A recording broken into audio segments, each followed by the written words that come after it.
Assalamualaikum warahmatullahi wabarakatuh. Salam guru penggerak. Jumpa lagi dengan saya Siti Amberwati, CGP Angkatan 8 dari Kabupaten Kebumen, Provinsi Jawa Tengah. Kali ini saya akan menyampaikan koneksi antar materi modul 2.1. Koneksi antar materi modul 2.1 pembelajaran berdiferensiasi. Apa itu pembelajaran berdiferensiasi? Pembelajaran berdiferensiasi merupakan usaha guru dalam menyesuaikan proses pembelajaran untuk memenuhi kebutuhan belajar murid, sehingga pembelajaran ini mendukung semua yang dibutuhkan murid dalam pembelajaran. Dengan kata lain, pembelajaran berdiferensiasi merupakan salah satu pembelajaran yang berpihak pada murid. Setiap anak itu unik. Mereka mempunyai kelebihan dan kekurangan masing-masing. Begitu pula dengan minat belajar, gaya belajar, kebiasaan, pola pikir, kemampuan literasi dan numerasinya, dan juga hal yang lain yang berbeda-beda. Dengan demikian, perlu usaha guru untuk membuat mereka merasa nyaman dalam belajar di kelas, dan tentunya tujuan pembelajaran dapat tercapai bahkan terlampaui. Bagaimana cara untuk dapat melakukan pembelajaran berdiferensiasi di kelas?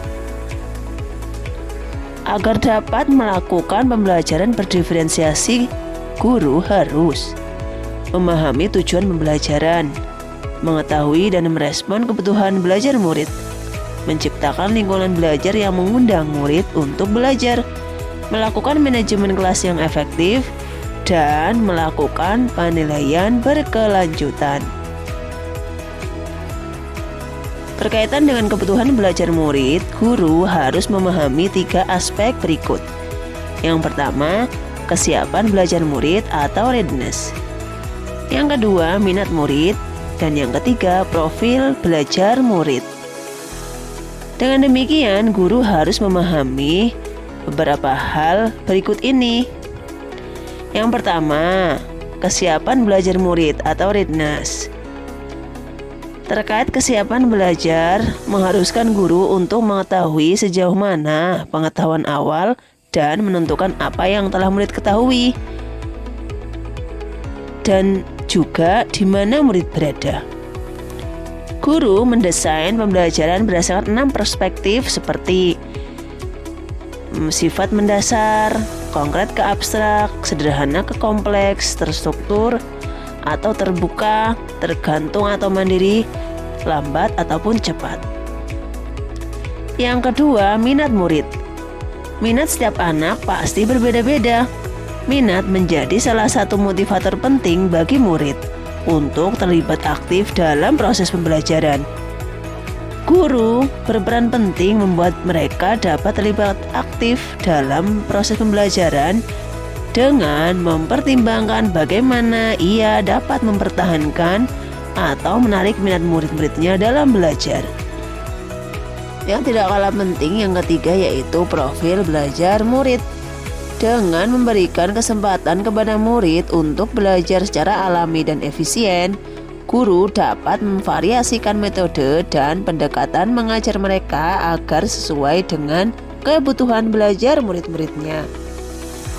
Profil belajar murid meliputi lingkungan, budaya, gaya belajar mereka, juga kecerdasan majemuk yang mereka miliki. Karena kecerdasan anak itu juga berbeda-beda satu dengan yang lainnya. Kebutuhan belajar murid dapat diidentifikasi berdasarkan cara-cara berikut ini. Yang pertama, mengamati perilaku murid-murid. Yang kedua, mengidentifikasi pengetahuan awal mereka.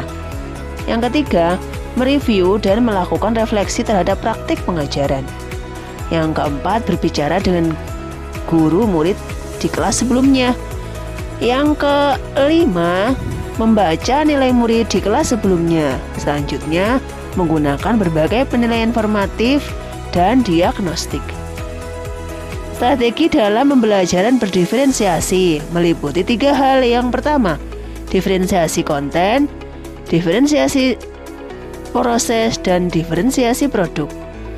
Pembelajaran berdiferensiasi menerapkan salah satu, dua, atau kombinasi dari ketiganya. Strategi dalam pembelajaran berdiferensiasi.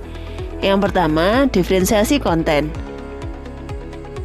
Berkaitan dengan apa yang kita ajarkan, seperti materi, konsep, atau keterampilan yang perlu dipelajari berdasarkan cakupan materi sesuai dengan kurikulum yang ada. Selanjutnya, strategi dalam pembelajaran berdiferensiasi yang berupa diferensi konten. Juga terkait pada pelaksanaan pembelajaran yang dilakukan dengan mengorganisasikan atau pada format penyampaian materinya, bukan mengubah atau menurunkan standar kurikulum yang ada. Strategi dalam pembelajaran berdiferensiasi.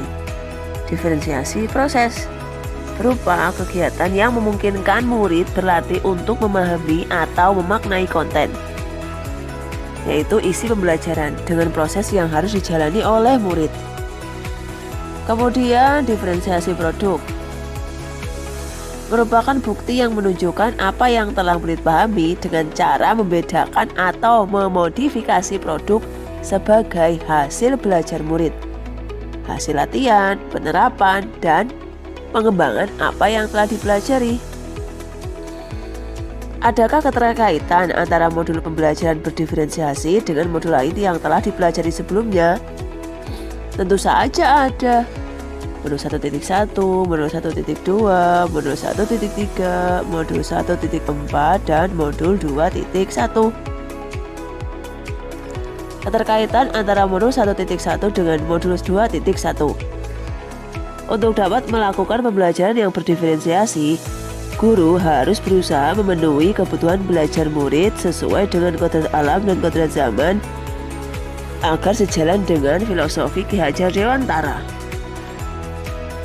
Pada modul 1.2 dan 2.1, dalam melakukan pembelajaran berdiferensiasi, seorang guru penggerak harus dapat berpihak pada murid, reflektif, mandiri, kolaboratif, dan inovatif untuk menciptakan pembelajaran berdiferensiasi agar dapat memenuhi kebutuhan murid. Dengan demikian, seorang guru penggerak dapat mewujudkan kepemimpinan murid dengan menuntun murid demi terwujudnya merdeka belajar. Hal ini sesuai dengan nilai-nilai dan peran guru penggerak. Keterkaitan antara modul 1.3 dengan modul 2.1, di mana pembelajaran berdiferensiasi dapat menjadi salah satu strategi untuk mewujudkan visi guru penggerak yang berpihak pada murid. Antara modul 1.4 dan 2.1, dalam melaksanakan pembelajaran berdiferensiasi, antara guru dan murid harus ada kesepakatan atau keyakinan kelas terlebih dahulu, sehingga proses pembelajaran dapat berjalan dengan baik sesuai dengan nilai-nilai budaya positif. Demikian pemaparan koneksi antar materi modul 2.1. Semoga dapat menginspirasi. Terima kasih, salam guru penggerak. Wassalamualaikum warahmatullahi wabarakatuh.